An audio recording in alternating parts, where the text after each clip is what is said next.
Hi, I'm Adam Keen and this is Keen on Yoga.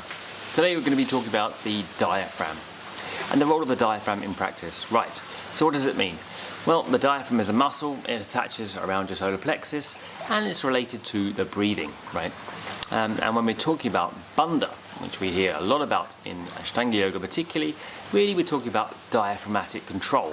So the use of the bandhas, or the suction of your lower abdomen, it's really only facilitating this diaphragmatic pulling to pull the breath over the back of the throat, fully fill up the lungs and use the membrane of the diaphragm as a kind of trampoline really. So the diaphragmatic breath controls the asana because it's the membrane in the middle of the body, it's the muscle in the middle of the body, and it will pull the stretch through you. So you'll find that when you harness the diaphragm by use of bandha, creating this pressure in the lower abdomen, a suction, you'll be able to pull the posture out of you, as it were. So it's a kind of resistance for the diaphragm sets up. It gives you a kind of levity. It's I suppose to do with that prana, that upward flow, and balancing it with the apana, the downward flow. And this meets in the middle of the body really. So how does this relate to a posture and doing a posture?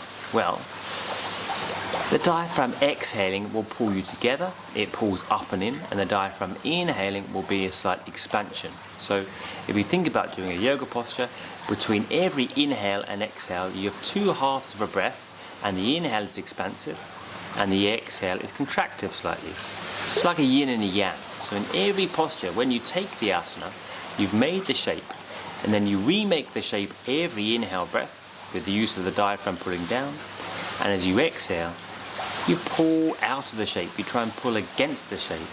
So you've constantly got this pulse of engage and contract, active and passive. And that's the fundamental magic of the diaphragmatic breath. And when you get into the diaphragmatic breath, not only will it do the posture for you, it will also pacify your nervous system a great deal, right? Because that membrane, that muscle, is related to the visceral organs of your inside and the nerves. And not being a scientist or an anatomy specialist, I can tell you from experience, it has a very much of a calming and resetting effect. Whereas generally, obviously, we breathe very shallowly and we get into a more fight or flight response, to put it in a cliched way. Anyway, the diaphragmatic breathing, fundamental for your ability to do the asana, fundamental for your nervous system, and also because it stimulates the area of the digestive area, fundamental for your metabolism as well. Something which really is the engine house of the whole practice and is still overlooked. We still find that the diaphragmatic breath is not really taught, and we hear about bandha, but to no end. Bandha is only as useful as it facilitates the diaphragmatic breath, and simply using bandha without use of breath is kind of useless for purpose. So let's try and orientate our asana around the use of the diaphragm, and I can tell you for nothing, it will massively improve the quality of your yoga practice, how much you enjoy it, and also your visible progress as well. Because the diaphragm is really the only muscle that will articulate your shoulder blades in the right way. Right? Everything else will be a push or a pull around one joint of the shoulder, but with the diaphragm you get a kind of undulation, a kind of ebb and flow, a kind of tidal feeling through the body in a very deep sense. And this, more than anything, releases the muscles of the back, which is why also various pranayama techniques are good, because in isolation you sometimes come to a better understanding of the diaphragm when you're not doing the asana.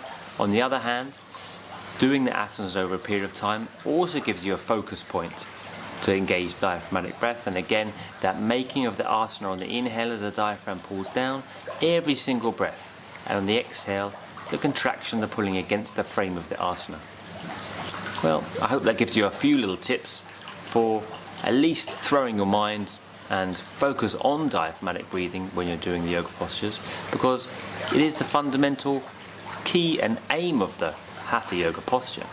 Anyway, I'm always appreciative of your comments. If you have any thoughts or further reflections on this, please comment, as well as hit the like, notification bell and subscribe if you like this at all. I'll see you again soon.